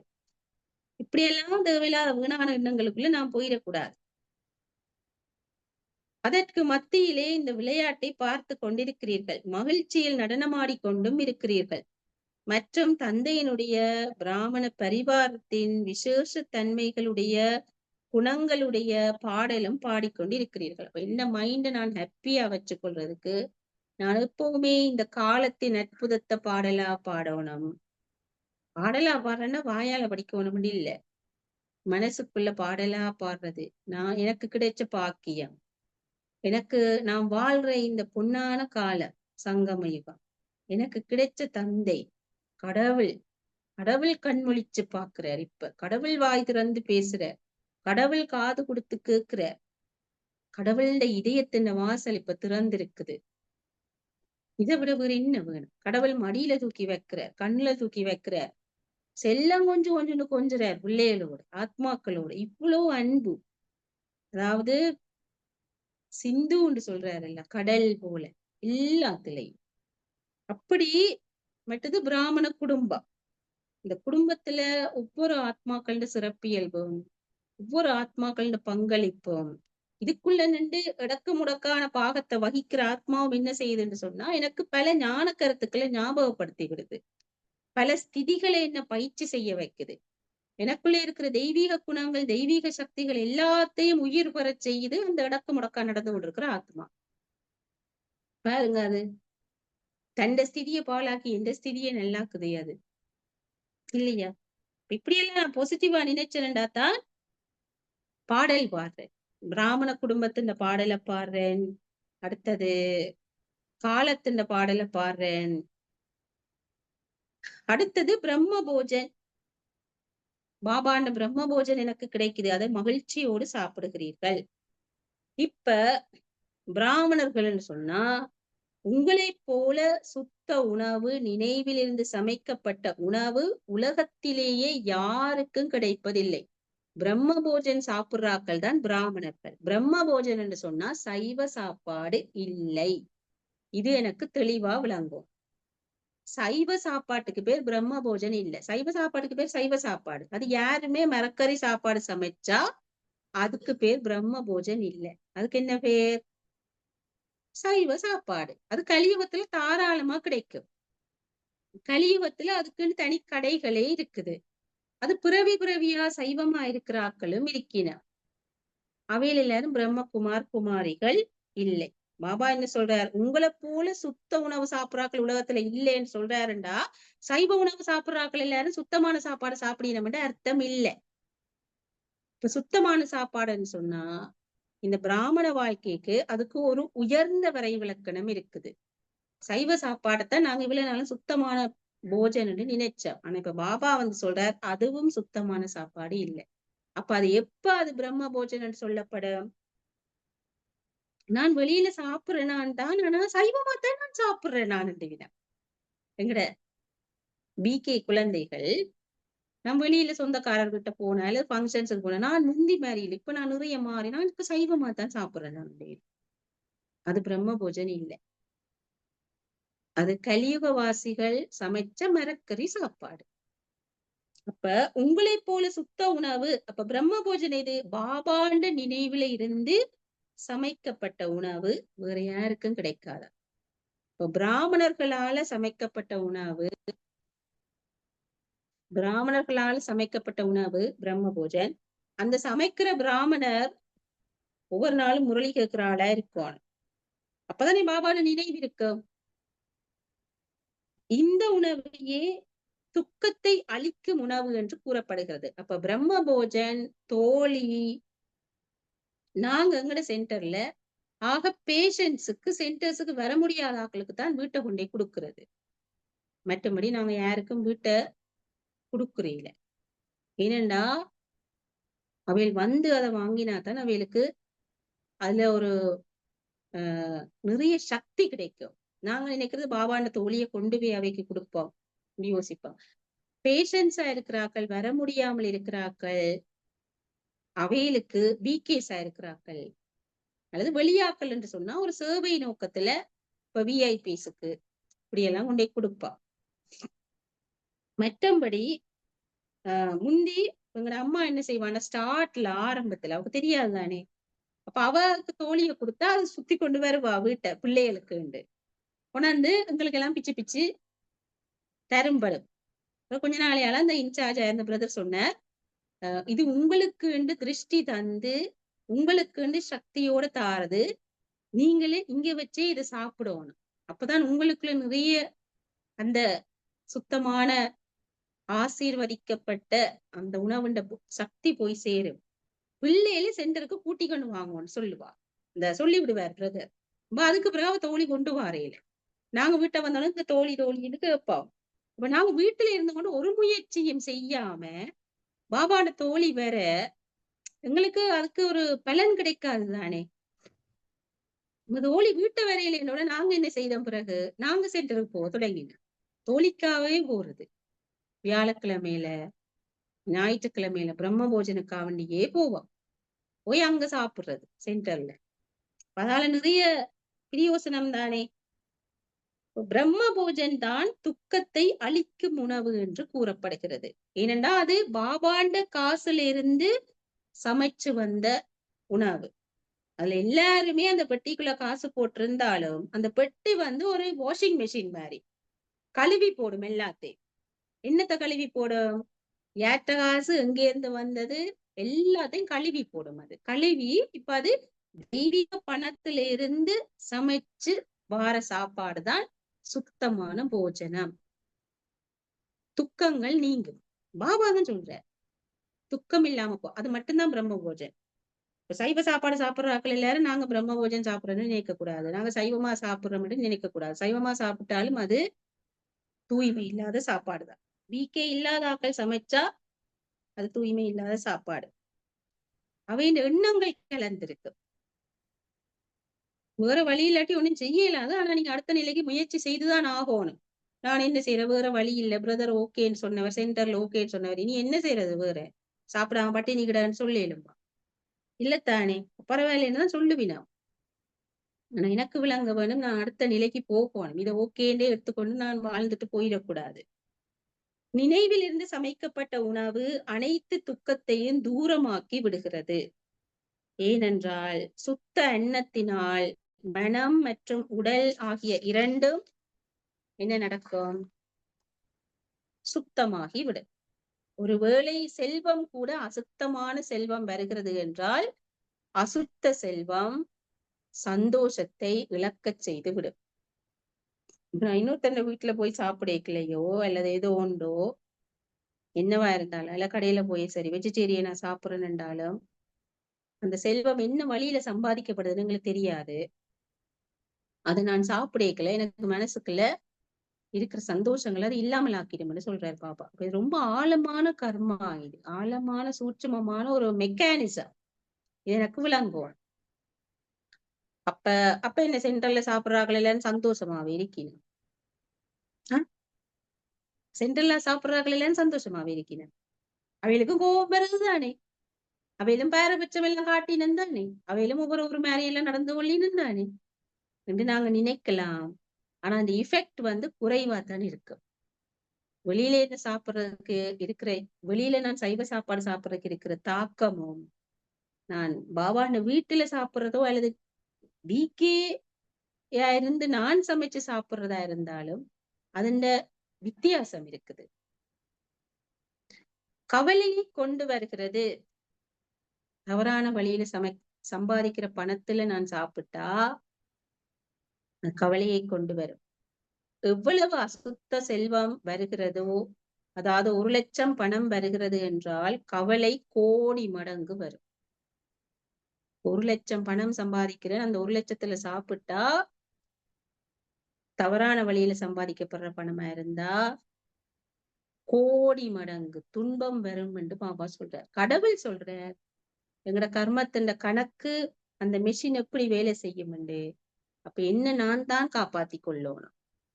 பிறகு நான் பிள்ளையா நடந்து போட்டு கடவுள்கிட்ட போய் காப்பாத்துகண்டா அவர் சொல்லுவார், காப்பாத்துறது சேஃப்டி கிட் எல்லாம் உனக்கு தந்திருக்கிறேன் தானே, அதை வச்சு போட்டு என்னட்ட வந்து காப்பாத்துகன்னா நான் என்ன செய்யறது. இப்படிதான் பாபா சொல்லுவேன். அப்ப சேஃப்டி கிட் என்ன? சேஃப்டி கிட் என்ன?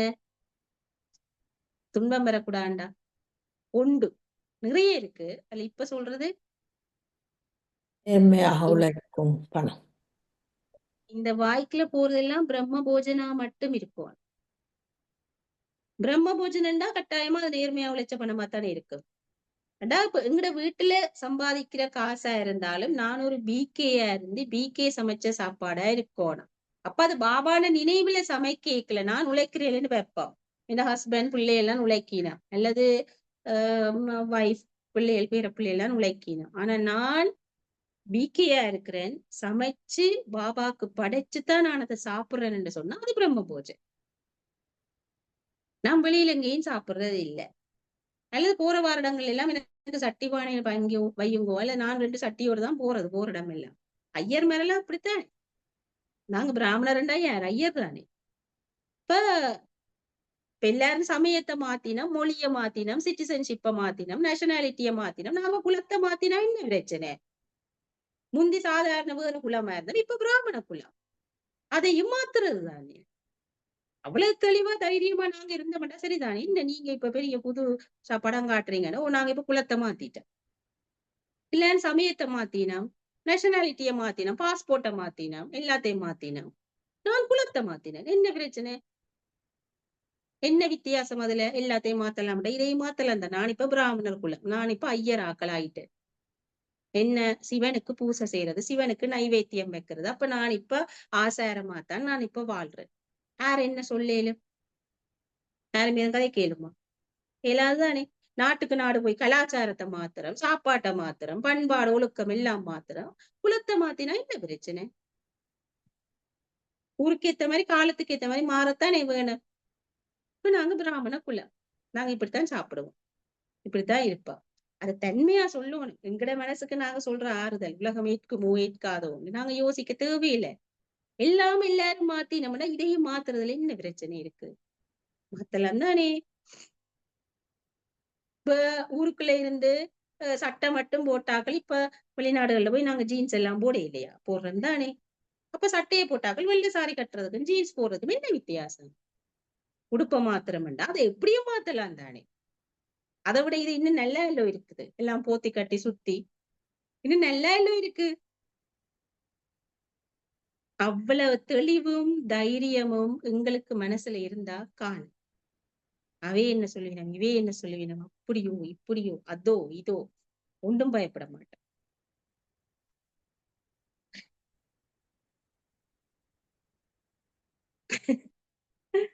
கவலை எப்போதும் சிதை என்றே சொல்லப்படுகிறது. அப்ப ஏதாவது கவலை வந்தா அது சிதையில் அமர்ந்திருப்பவர்களுக்கு எவ்வாறு இருக்கும்? சந்தோஷமா இருக்குமா? இல்லத்தானே, எரிஞ்சு கொண்டில் இருப்போம். இப்ப கவலைகள் என்று சொன்னா அதாவது தூய்மை இல்லாத வழியில சம்பாதிக்கப்பட்ட பணத்துல இருந்து சாப்பிடுறோம். ஒரு கடையில சாப்பிடுறோம்னு சொன்னா அஹ் அல்லது ஒரு ஃபங்க்ஷன்ல போய் சாப்பிடுறோம்டா அங்க என்ன வீட்டுல சமைச்சு கொண்டறிவின இங்க ஒரு ஹோட்டல்ல ஓட பண்ணி தானே அங்க வந்திருக்கோம். அப்ப அது காசுக்கு தானே அந்த சாப்பாடு வந்திருக்குது. அப்ப அந்த காசு வேற என்னென்ன வழிகள்ல சம்பாதிக்கப்படுற ஆக்கள்ட கையால சமைக்கப்பட்டது உங்களுக்கு தெரியாது. அப்ப நான் சைவமா சாப்பிட்டு வந்தேன்னா சுத்தமான சாப்பாடுன்னு சொல்லலாம். சொல்ல இயலாதுதானே. அப்ப அதெல்லாம் சிதையில் அமர்வதைப் போல துன்பத்தை கொண்டு வரும். சுத்த எண்ணம் மனதை சுத்தமாக்கும். ஆகையால் பணமும் சுத்தமாகி விடுகிறது. நினைவிலிருந்து சமைக்கப்பட்ட அன்னத்துக்கு மகத்துவம் இருக்கிறது. நீங்களே சமைச்சு 4 நாளா ஃப்ரிட்ஜ்ல வச்சு சுடுகாட்டி சாப்பிட்டாலும் பரவாயில்ல. ஆனா ஸ்டேல் ஃபுட் சாப்பிடக்கூடாதுன்னு சொல்லுவார் பாபா. ஆனா இன்னொரு இடத்துல போய் இன்னொருத்தர் கையால சாப்பிடுறதுக்கு நானே சமைச்சு 4 நாளா ஃப்ரிட்ஜ்ல வச்சு சுடுகாட்டி சாப்பிட்டால் பரவாயில்ல தானே. ஒப்பீட்டளவு பெட்டர் தானே அது. இல்லையா? நினைவிலிருந்து சமைக்கப்பட்ட அன்னத்துக்கு மகத்துவம் இருக்கிறது. ஆகையால் பிரம்ம போஜனத்துக்கு ஒரு மகிமை இருக்கிறது. ஒருவேளை நினைவில் சமைக்கப்படவில்லை மற்றும் சாப்பிடவில்லை என்றால் இந்த அன்னமானது ஸ்திதியை மேலும் கீழுமாக நிலையற்றதாக ஆக்கிவிடும். நினைவில் தயாரிக்கப்பட்ட மற்றும் நினைவில் உட்கொள்ளப்பட்ட அன்னமானது மருந்தினுடைய வேலையை செய்யும். பிரம்ம போஜன் மருந்து மாதிரி. அதாலதான் நாங்க பேஷண்ட்ஸுக்கு கொண்டு போய் கொடுக்கறது. பேஷண்ட்ஸ் விசிட் பண்றேன்னு சொன்னா நாங்க கொண்டு போற பெஸ்ட் ஆனது பிரம்ம போஜன், தோழி இதைத்தான் கொண்டு கொடுப்போம். அது மருந்தா வேலை செய்யும் அந்த உடம்புல. மற்றது ஆசீர்வாதத்தின் வேலையையும் அது செய்யும். நினைவிலிருந்து சமைக்கப்பட்ட அன்னமானது ஒருபோதும் நஷ்டத்தை ஏற்படுத்த முடியாது. நான் ஊருக்கு போனா எனக்கு இப்படியெல்லாம் சாப்பிட இயலாது. ஊர்ல ஒரு சென்டர் இருக்கு. சென்டர்ல சொல்ல வேண்டியதானே நான் ஒரு மாசம் இங்கதான் நிக்க போறேன். நான் பாபான்னு பாக்ஸுக்கு காசு போடுறேன். எனக்கு சென்டர்ல 3 நேரம் சாப்பாடு தாங்கும். அல்ல 2 நேரம் தாங்கும். ஒரு நேரம் நான் ஏதோ பார்த்துக் கொள்ளுவேன். அதுக்காக போய் சொந்தக்காரர் வீட்டுல எல்லாம் சைவமா சாப்பிடுறதா? பரவாயில்ல சாப்பிடலாம். ஆனா பிகேன்னு சொல்லிக் கொள்ளக்கூடாது. அவ்வளவுதான். அது பிரம்ம போஜன் இல்ல. ஒவ்வொரு நொடியும் உற்சவத்தை கொண்டாடுங்கள். மாயை எந்த ரூபத்திலும் வரட்டும் நல்லது. மோகத்தின் ரூபத்தில் வருகிறது என்றால் குரங்கின் விளையாட்டை காட்டுகிறது. சில போல பற்றுண்ட ரூபம். நான் ஒரு 5 வருஷத்தால 3 வருஷத்தால வெளிநாட்டுல இருந்து போறேன். ஊர்ல அம்மா இருக்கிறா. அம்மா ஆசையா சமைச்சு தாரா. என்னன்னு எனக்கு வேண்டாம்னு சொல்றேன். என்னால முடியல சிஸ்டர். அதுதான் மோகத்தின் விளையாட்டு, பற்றின் விளையாட்டு. இப்ப என்ன செய்யலாம்? அம்மா கூட்டி இருந்து சென்டர்ல கிளாஸ் கொடுத்து அம்மா நீ ஒரு நாள் முரளி கேட்கணும். அல்ல நான் வர்றதுக்கு முதலே அம்மாவை ரெடி பண்ணிடும். உங்க கையால நான் சாப்பிடணும்னு சொன்னா நீங்களும் ஐயர் ஆகணும். நான் இப்ப ஐயர் ஆயிட்டேன். ஐயர் குடும்பம் ஆயிட்டேன். நீங்களும் ஐயர் குடும்பம் ஆயினா தான் நான் விட்ட வந்தா சாப்பிடுவேன். இல்லாட்டி பிறகு சும்மா தேவையில்லாம கவலைப்படாதீங்க. அப்புறம் என்னையும் கவலைப்படுத்த வேண்டாம். சொல்லி விட்டுருவான். அப்படி மோகத்தின் விளையாட்டுக்களை நாங்க மாட்டுப்பட்டா அது குரங்கின் விளையாட்டு. கார்ட்டூன்ல வர்ற ஒவ்வொரு கேரக்டர்ன்னு சொன்னார் தானே, குரங்கின் விளையாட்டு. ஏனென்றா காலம் இப்ப ரொம்ப கடைசி கட்டத்துக்கு வந்துட்டுது. இனி நாங்க விளையாடி கொண்டு இருக்க இயலாது. அதாலதான் சொல்றேன். யாருக்காவது என்னில கோவம் வந்தா அது ஒண்ணும் செய்ய இயலாது. இந்த பாபாவே சொல்றதானே நாங்க திருப்பி சொல்றோம். பாபாவே தன்னை பார்த்து எல்லாரும் கோவிப்பினபடி யோசிக்கல தானே. அப்புறம் நாங்க பாபாக்கு மேலால யோசிக்கணும். தேவையில்ல தானே. விளையாட்டை சாட்சியாக இருந்து பாருங்கள். பற்றின் காரணமா நடக்கிற விளையாட்டுகளையும் ஒரு பார்வையாளனா இருந்து பாருங்கள். சுயம் மாயையின் சக்கரத்தில் வீழ்ந்து விடாதீர்கள். பாபா திருப்பி திருப்பி தானே சொல்றார். பற்றின் காரணமாவோ சமூகத்துல பயத்தின் காரணமாவோ இதெல்லாம் மாயையின் சக்கரம் வியூகம் அதுக்குள்ள விழுந்துராதீங்கன்றார். தற்சமயம் சின்ன சின்ன குழந்தைகளை மேலே தூக்கி எறிஞ்சு விளையாடுற விளையாட்டு மாதிரி மனக்கேளிக்கையின் விளையாட்டை அது விளையாட வைக்கிறது. இது மிக்கி மவுஸ் விளையாட்டு. ஏதோ ஏதோ ஒன்று வருகிறது, அது போய் விடுகிறது, பிறகு இன்னொன்று வருகிறது, பிறகு அது போய் விடுகிறது, பிறகு இன்னொன்று வருது, அது போய் விடுகிறது. இப்படி நடக்குது. நீங்கள் உயர்ந்த ஸ்திதியில் இருந்து இறங்கி மாயையுடன் போய்விடாதீர்கள். மாயையை வரவிடுங்கள், ஆனால் நீங்கள் அதனுடன் போய்விடாதீர்கள். மாயையை பார்த்து வா பிரச்சனைகள் சவால்களை வா, தைரியம் இருந்தா வா என்று சொன்னாலே அது தூரத்துல ஓடிட்டு. அப்படி இல்லத்தான் அது வந்துச்சுன்னு சொன்னாலும் நீங்க அதோட ஈடுபட்டு போயிடாதீங்க திரும்பி என்று பாபா சொல்றார். ஏண்டா அந்த பிரச்சனைகளை போய் அப்புறம் அதை பற்றியே யோசிச்சு கொண்டு அதுல இருந்து குழம்பி அடிச்சு இப்படி போகாதீங்க. மாயை கூட எந்த ரூபத்தில் வந்தாலும் எந்த காட்சியாக இருந்தாலும் அது மாறிவிடும். அது முகில் மாறி. எனவே காட்சி மாறிக்கொண்டே இருக்கட்டும், ஆனால் உங்களுடைய சிரேஷ்டமான ஸ்திதி மாறக்கூடாது. ஏதாவது ஒரு விளையாட்டில் யாராவது விளையாடுகிறார்கள் என்றால் நீங்களும் அவர்களுடன் அவர்களைப் போலவே ஓடுவீர்களா? பார்வையாளர்கள் பார்த்து கொண்டுதான் இருப்பார்கள். பார்வையாளர் உணர்ச்சி வசப்பட்டு கிரவுண்ட்ஸுக்குள்ள வாண்டி விளையாட வலிக்கிட்டா இப்படி இருக்கு, சிரிப்பா தானே இருக்கு. பார்வையாளர் சீட்டிலே இருக்கணும், கிரவுண்ட்ஸுக்குள்ள பாயக்கூடாது. அவ கிரவுண்ட்ஸுக்குள்ள விளையாடி கொண்டிருக்கிறார்கள், போல் விளையாடி கொண்டிருக்கிறார்கள். அந்த போல் வந்து சில வேளை பார்வையாளர்கிட்ட வந்துட்டா நான் போலோட பாயலுமா கிரவுண்ட்ஸுக்குள்ள என்ன செய்யணும்? நான் இருக்கையில இருந்தாலும் போலத்தான் எறியணுமே தவிர என்னட்ட போல் வந்துட்டுதான் அப்ப என்ன விளையாட கூப்பிடணும் போல இருக்கிறேன்னு பாயலுமா? அப்புறம் என்ன தூக்கி கிரவுண்ட்ஸுக்கு வெளியில எறிஞ்சு அவமானப்பட்டு வெளியில வரும்.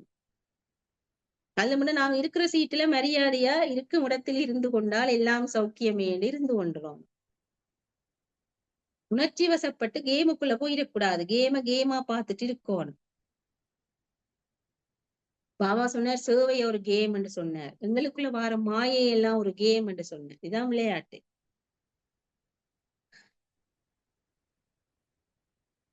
அதை பார்த்து சுயத்தின் ஸ்திதியை வலுப்படுத்துவதற்கான படிப்பினையை எடுத்துக்கொண்டு முன்னேறி செல்லுங்கள் என்று சொல்றார் பாபா. அடுத்தது ஆசீர்வாதனம். யாருடைய குறைகளையோ பலவீனங்களையோ பார்க்காமல் தன்னுடைய குணம் மற்றும் ஒத்துழைப்பை கொடுக்கக்கூடிய மாஸ்டர் வள்ளல் ஆகுங்கள். மற்றவையான பலவீனங்கள் குறைகளை பார்க்காம உங்களால எவ்வளவு தூரம் அட்ஜஸ்ட் பண்ணியோ கோஆபரேட் பண்ணியோ காரியத்தை கொண்டு நடத்தலாமோ அவ்வளவுக்கு உங்களோட பங்களிப்பை செய்யுங்கள். யார் எல்லோரும் தங்களைப் போல ஆஸ்திக்கு அதிகாரி ஆக வேண்டும் என்ற ஆன்மீக பார்வையில் இருக்கிறார்களோ அவர்கள்தான் மாஸ்டர் வள்ளல்கள். எல்லாரும் எங்களை மாதிரி ஒரு நல்ல நிலைக்கு வரணும், உயர்ந்த நிலைக்கு வரணும் என்று நான் நினைக்கிறேனா இருந்தா தான் எனக்கு மனசு வள்ளல் மனசு. இல்ல நான் தான் செய்யணும், என்னட்டுத்தான் இருக்கணும் அப்படி என்ற எண்ணம் எனக்கு இருக்கக்கூடாது. யாராவது செய்ய முன்வரணுமா, ஓகே வெரி குட், கங்க்ராச்சுலேஷன்ஸ், சந்தோஷமா இருக்கு உங்களை பார்க்க, தூக்கி கொடுத்துருவோம். உண்மையா நான் சந்தோஷப்பட வரேன். வரலாற்றுல இவ்வளவு நாள் நான் செய்த சேவையை யாரும் ஹிஸ்டரிய மாத்தேலுமா? பிரேம் சும்மா போயிருந்தோம் அடிபடணும், வரலாறு மாத்தேலுமா? சேர சோழ பாண்டியர் கட்டின கோயில இப்ப வந்து யாரு மோடி சொல்ற நான் தான் இந்த கோயிலை கட்டினான்னு. நான் தான் இந்த கோயிலை கட்டினா அதுக்கு திருப்பி ஃபுல்லா ரெனோவேஷன் செய்துட்டு நான் தான் இந்த கோயிலை கட்டினான்னு சொன்னேன். சும்மா தண்ட சந்தோஷத்துக்கு சொல்லி கொண்டு தெரியலாம். ஆனா ஹிஸ்டரிய மாத்தேலாதானே, அது எழுதி என்ன இருக்கு. அதனால வள்ளலாகுங்கள், கொடுங்க, எல்லாருக்கும் சான்ஸ் கொடுங்க, எல்லாருக்கும் வாய்ப்பு கொடுங்க, எல்லாருக்கும் ஒத்துழைப்பு கொடுங்க, எல்லாருக்கும் தெய்வீக குணங்களை கொடுங்க. அவன் பலவீனங்களையோ குறைகளையோ பார்க்காமல் தாரணை செய்யப்பட்ட குணங்களினுடைய சக்திகளினுடைய ஒத்துழைப்பை வள்ளல்கள் கொடுப்பார்கள். இவர்கள் இப்படித்தான் என்ற இந்த உணர்வுக்கு பதிலாக இவர்களையும் தந்தைக்கு சமமாக ஆக்குவேன் என்ற சுப பாவனை இருக்க வேண்டும். இவை இப்படித்தான், இது தேறாது, இது சரிப்பட்டு வராது, இது இனி கை கழுவின கேஸ் தான், இப்படி யாரையும் நான் நினைக்க கூடாது. அதுக்கு பதிலாக இவையிலையும் நான் தந்தைக்கு சமனா ஆக்குவேன், அவையிலும் ஆகுறதுக்கு வாய்ப்பு கொடுப்பேன். எங்கட அனுபவங்களை சொல்லலாம், எங்கட அறிவை பகிர்ந்து கொள்ளலாம். அல்லது அவைக்கு அது ஒன்றுமே தேவையில்லை, தங்களுக்கு தெரியும் சொன்னா ஓகே செய்யுங்க, வாய்ப்பு கொடுக்கலாம். இதன் கூடவே இந்த அனைத்து ஆத்மாக்களும் ஏழ்மை, துக்கம், துன்பத்திலிருந்து, அதாவது நிம்மதியற்ற நிலையிலிருந்து சதா சாந்தமாக சுகஸ்வரூபமாக செல்வந்தராக ஆக வேண்டும் என்ற உயர்ந்த விருப்பம் இருக்க வேண்டும். அப்போதுதான் நீங்கள் மாஸ்டர் வள்ளல்கள் என்று கூற முடியும். ஸ்லோகம். எண்ணம் சொல் செயல் மூலம் சேவை செய்பவர்கள் தான் நிரந்தர சேவாதாரிகள். இல்லாட்டி மற்றாக்கள் எல்லாம் பார்ட் டைம் சேவை செய்கிறார்கள். எண்ணம் சொல் செயல்னால மூன்றாலையும் சேவை செய்கிறார்கள் தான் பெர்மனண்டான சேவாதாரிஸ். அவர்களுடைய ஒவ்வொரு சுவாசத்திலும் சேவை இருக்கும். பாபா அதான் ஒரு முறையில சொன்னார், சேவை என்றா ஓய்வு என்று சொன்னார். சேவை என்றா ஒரு பீக்கைக்கு நித்திர உண்டு எழுப்புற மாதிரி இப்படின்னு சொல்லியிருந்தார். ஓம் சாந்தி.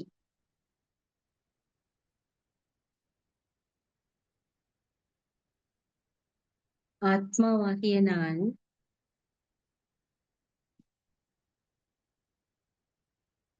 உற்சாகம் நிறைந்த உற்சவ மனநிலையில் எனது பிராமண வாழ்வின் ஒவ்வொரு நாளையும் சிறப்பாக மகிழ்ச்சியாக வாழ்ந்து கொண்டிருக்கிறேன்.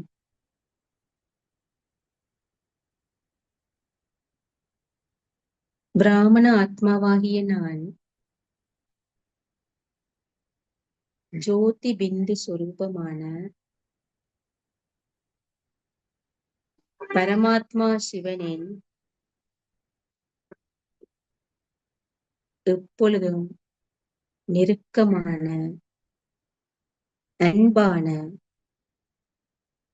விசேடமான ஆதி படைப்பு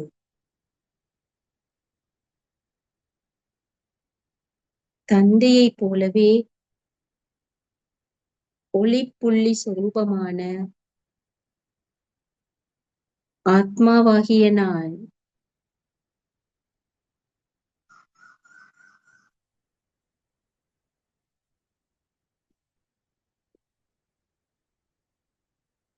எப்போதும்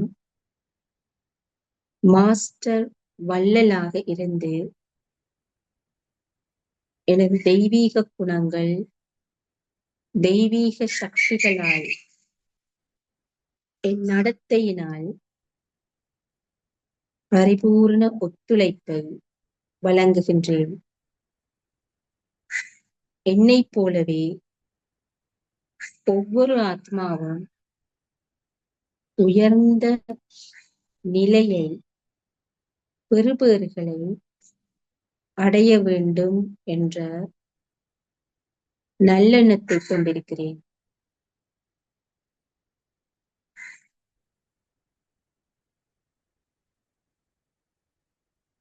ஆத்மாவாகிய நான்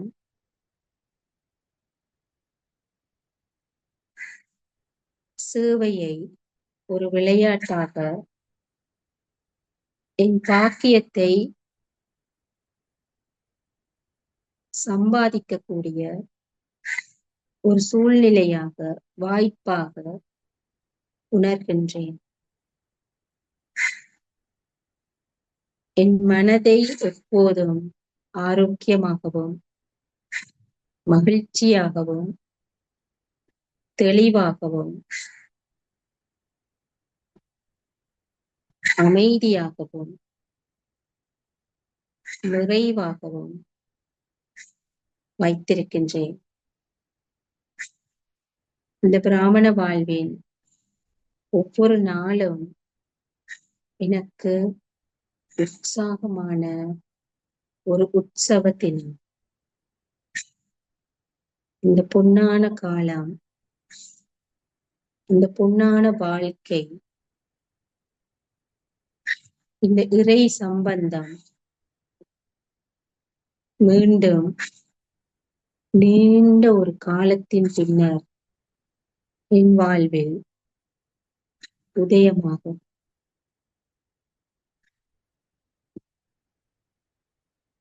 இந்த சங்கம யுகத்தின் ஒவ்வொரு நொடியையும் மகிழ்ச்சியாக அனுபவித்து வாழ்கின்றேன்.